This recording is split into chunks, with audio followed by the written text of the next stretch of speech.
Pravimo čokoladnu oranž tortu, posnu, sada taman za vreme slave.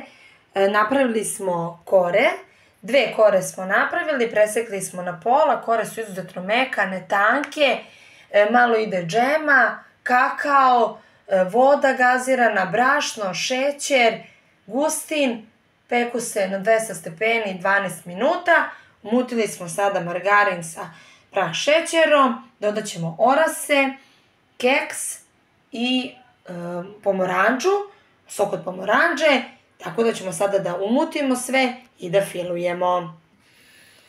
Evo, stavljamo i posljednju koru, koristite pravi sok od pomoranđe, nemojte veštački zato što ne daje nikakvu aromu. Ovako čak i kora od pomoranđe malo onako baš bude lepo, jer orasi preovladaju. Malo sam dodala i više keksa da mi bude kremastije.